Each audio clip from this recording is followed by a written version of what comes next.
Lawyer Shanmugam ஒரு வழக்கு. ஒரு மனநிலை சரியில்லாத ஒரு பொண்ணு, சர்டிஃபிகேட் பொண்ணு, அவங்க கல்யாணம் பண்ணி கொடுக்குறாங்க. அதை மறைச்சி கல்யாணம் பண்ணி கொடுக்குறாங்க. நிறைய நகை கொடுக்குறாங்க. வைரமெல்லாம் நிறையா கொடுத்தோன்னே அவங்க ஆசைப்பட்டு ரைட்டுன்றாங்க. கல்யாணம் நடக்குது. கல்யாணத்தன்னைக்கு அந்த பொண்ணுக்கு ஒரு வேலை கொடுப்பாங்க. அந்த கம்யூனிட்டியில் வேலை கொடுத்து இந்த அருவாமனையில் வச்சு இந்த காய்கறியெல்லாம் நறுக்குன்னு சொல்லி ஒரு பெரிய வரண்டா முத்தம்னு சொல்லுவாங்க. அதை கொடுத்து இப்போ இது பண்ணிக்கிட்டு இருக்கையில் மாமி ஏதோ சொல்லிடுச்சு. கொஞ்சம் ஹார்டாக சொல்லலை, ஒரு அந்த வேலையை பருந்தாரு. திடீர்னு அருவாமனை எடுத்துக்கிட்டு சுற்றி விரட்டி ஆரம்பிச்சிச்சு. உடனே பயந்து எல்லோரும் ஆடி போடி என்னென்னு கேட்டால் அப்பா அம்மா சொல்கிறாங்க, அது கொஞ்சம் மனநிலை சரியில்லை, நான் சைக்காட்ரிக் டாக்டர் தான் காட்டிக்கிட்டு இருக்கேன், அது ஒன்றும் இல்லையா, கல்யாணம் பண்ணி கொடுத்தா அது சரியாக போயிடும், சரியாக வந்துடும் ஜோசியர் சொன்னார், அதனால கல்யாணம் பண்ணி கொடுத்துட்டோம், வருத்தப்படாது. அவன் விடுவானா? அவன் கம்யூனிட்டி டக்குன்னு பெரிய ஆளுலாம் உட்காந்து உடனே இம்மிடியட்டாக உட்காந்து உரமுறையில் பேசி முடித்து டைவர்ஸ் பண்ணிக்கிட்டாங்க. மெய்ச்சொல்லாக பண்ணிக்கையான்னு உடனே அவர் முழிக்கிறார். நல்ல வேலை இந்த ட்ரீட்மெண்ட் எடுத்த பேப்பர்லாம் கொடுங்கங்கிறேன், அது வீட்டில் இருக்குன்ட்டார், தர்றேன், நான் ஃபர்தராக ட்ரீட்மெண்ட்டுக்கு செலவு கூட பண்ணுறோன்றார். ஒரே பெரிய கோடீஸ்வரன், வழி இல்லை, எனக்கும் நல்லா ஃபீஸ் கொடுப்பார்.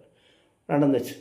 கேஸ் போட்டால் பெரிய லாயர்கிட்ட போகிறாங்க. அவர் சிவில் லாயர். அவர் போய் CPC order 1 rule 7 order 7 rule 1 order 7 rule 1 கல்யாணம் செல்லாதுன்னு கேஸை போட்டுவிட்டார். இந்த வழக்கு நடக்குது. அது லூஸு. நான் அந்த கையை வச்சு இப்படி வச்சா எங்கள் கை செயின் போட்டிருப்பேன், அந்த கையை வச்சா ஆமான்னு சொல்லு, இந்த கையை வச்சா இல்லைன்னு சொல்லணும், கணத்தில் வச்சுக்கிறது. இப்படி சொல்லி ஓரளவு ப்ரூடண்ட் லேடின்னு ப்ரூவ் பண்ணிவிட்டேன். கேஸ் நடந்துக்கிட்டு இருக்கு. கிடைச்ச வக்கீல் திரும்பி பார்த்தார்.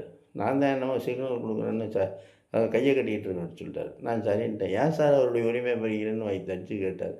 இல்லை பரவாயில்ல, நான் இருந்துக்கிறேன், தனியாகவே இருந்துக்கிறேன். உடனே கேஸ் முடிஞ்சிச்சு. கேஸ் நடக்குது. சாட்சி எல்லாம் போட்டால் எல்லாம் நடக்குது. போன வரைக்கும் போயிட்டு திடீர்னு ஒரு நாள் ஆர்கியூமெண்ட் பேசிட்டார். பேசினா 1 ஹவர் பேசுகிறார். கல்யாணம் செல்லாதுன்னு எல்லாம் முடிச்சார். ஜட்ஜு சொன்னார், உங்களுக்கு ஒரு டேட் எடுத்துக்கிடுங்க.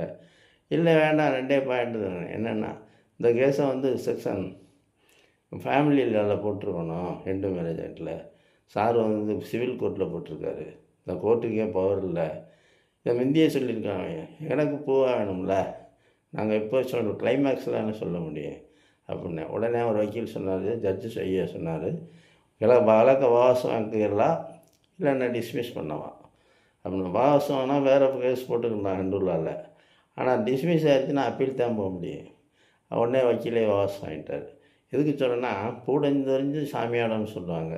எந்த வழக்கை எங்கே போடணுங்கிறத முடிவிடணும். அந்தந்த வக்கீல்கிட்ட